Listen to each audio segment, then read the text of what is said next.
People, our critic cats and hip cats, after hours lounge is on again, where we forego our normal structured format. I laugh every time I say our format and bring you some subjects we just didn't have time for and maybe are a bit more uncensored. Alexa, Milwaukee, Alexa MK, how you doing today? I'm doing good, everybody. We're going to talk about littering. So this is another one of our deep rants. One of my deep rants is littering. I hate it. And I know you said you don't like the word hate, but I actually do hate it. I think it's appropriate here. Extremely disliked. Don't Extremely appreciate disliked. people.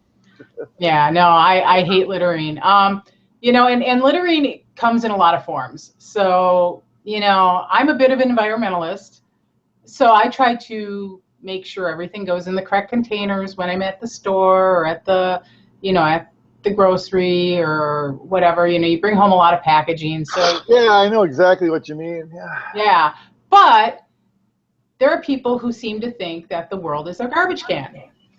And what got me thinking was I was on a website and people were talking about how they lived out in the rural areas.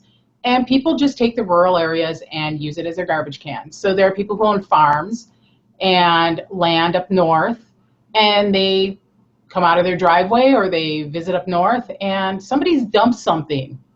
Might be just some beer cans, might be some McDonald's bags, might be a sofa or a tire or a refrigerator It on is. their property. Some towns. I'm from Berlin. It's got a fast food restaurant down. It's one of those towns where everybody goes through up north. They've got a McDonald's, and about 7-8 miles out of town, that's where everybody's done with their food. So there's like a good Right. 2 mile spot where it seems to get dropped.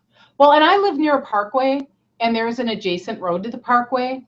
But I also live very close to an area, again, where there is McDonald's, Taco Bell, fast food, Cousins, Subway, Jimmy John's. They're all within spitting distance. And guess what? That's all in the parkway, all in the parkway along the road. And there are people who come and they pick it up, and there are people who grab the cans. But then the other thing is there's the alcoholics. And you know why I call them alcoholics? Because there are pint bottles in the ditches. And after winter is done, there's pint bottles like by the dozens in the ditches. It's like, give me a break. And what pisses me off the most is that you can go in this area in particular, stop at a gas station, stop at a store, and there's a garbage can there. Use it. I know. You're always buying them. Every time you put gas in your car, you're buying a garbage can. That's why I tell my daughter when I get back in my car and I see all that stuff inside my car, because they don't throw it out on the ground, which is good. But I'm like, you've got gas. You got gas. Why did you? You're right there. Right. Well, and I don't think people understand the impact that goes forward, because it's not only, the fact that we get annoyed that we're seeing it. It costs money to pick it up and collect it. And that money can come out of, a volunteer's pocket. There are volunteers groups that will, you've seen the Adopt a Highway. They go and they clean up the highways. Well, that costs money. Somebody has to buy those bags. Somebody has to have transportation to get their back and forth to clean up that highway. I thought Cool Hand Luke was always picking up the garbage on the side of the road. Cool Hand Luke was from way back when, and he probably still isn't even alive yet. But, when you think about it at a deeper level, there's an environmental impact. You don't know what's leaking out of some of that stuff that might be polluting the ground, that could be, poisoning the animals. And, animals have gotten their heads stuck in those 6-pack things, and they get hurt.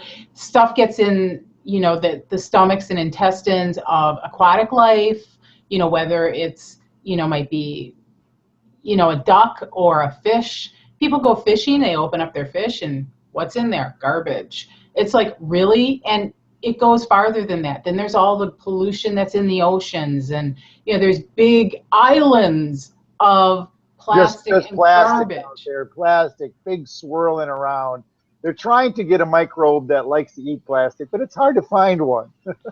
Well, and to introduce something like that even isn't going to have a more who knows profound where impact. Yeah. It could be the next snakefish or the zebra mussel, for all we know. But I try to get in the mind of the people who don't want to put their garbage in a garbage can. What's your issue? I mean, is it that you don't want it in your car? Well, if you don't want it in your car, I certainly don't want it in my front yard. I don't want it on my walk. I don't want to see it on the highway when I'm driving. So keep it with you until you can dispose of it properly. I mean, it takes you so little effort. And it takes about the same amount of effort as it does to just throw it out the window. And you see people do that all the time, especially when you live near a fast food place. You'll see people throw a cup out the window or even throw their cigarette butts out the window. Listen, I don't want to walk up to a store and see your cigarette butts all over. Somebody's got to sweep that up. The store's got to pay somebody to sweep that up. They have those little cigarette things you can put them in. And if you're so upset about having cigarette smoke, having cigarette butts, having cigarette ashes in your car, guess what? Don't smoke in your car. Smoke somewhere where you can dispose of that properly, because I don't want to be walking and see that on the side of the road. I don't want to be walking and see it, you know, in a parking lot, because people dump their ashtray out, even if it's in their car. They'll dump it in the parking lot. Drains, when like after a rain, they're all piled up by a drain, you know. Yeah. So, you know, we rant about a lot of things, and a lot of things come back to courtesy. And so be courteous, everybody. I mean, at the end of the day, we all have to live together. We all have to live in this world. We all have to live on this planet. Let's take care of it. It's not a lot of effort to take care of it. No, and every time when I go on a walk, I can't pick up everything I see on a walk, but I will try to come home with some garbage, a bottle, a can, something from my walk that I just throw away. It's like, I don't care if it's picking up one piece. If we all just picked up one piece on a walk, what a greater place this would be. And I show my daughters when I do that, and I laugh. I'm like, I'm doing this for you. You know, I'm not good. This isn't going to get destroyed by the time I'm done. This is for you. Please help me with this. Well, and then I have one more part of that rant is dog poo. Okay. Hey, fertilizer. Because I walk on the Oak Leaf Trail and I walk on some of the paved paths, and people will, this boggles my mind. There are garbage cans on either end of each of the sections of path, you know, one end or the other. So you walk this entire section of path, and you got to turn around and walk back because you got to go back home, right? Same real estate way. Yeah, people will take their dog poo and pick it up in the plastic bag, great. And then they throw it into the field. It's like, wait a minute, you just took the time. It's easier to not have that plastic bag in the field. Just leave the dog poo there if you don't want to pick it up. I would rather have you not pick it up than bag it and toss the bag. Yeah. Do we have that yet? This might be one of our inventions. Is there a biodegradable dog poo bag yet? You know, that's a good question. I have no idea. But the fact of the matter is somebody actually took the time. Patent pending. Copyright. There you go. There you go. But somebody actually took the time to pick this up and then toss it. Yeah, But not in a garbage can. Which you're right. It would have been better left alone there. It would have been, you know, moved back into society, into the whole, you know, life. The circle of life. Well, yes.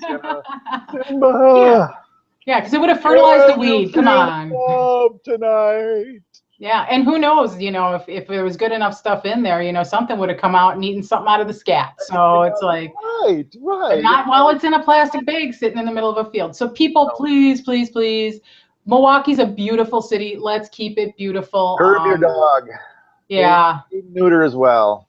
You know, maybe they should bring back those old things from the 70s with that the Indian. What was his name? Is Iron Eyes Cody, but his name was Espera Oscar de Corte. He was actually a Sicilian. Yes. Again, another falsehood thrown upon us. You know, again, but. I don't care that it was false. He was an actor, and it worked. It was great. The crying, you know, the crying. Yeah, we gotta, you know, can't let this go.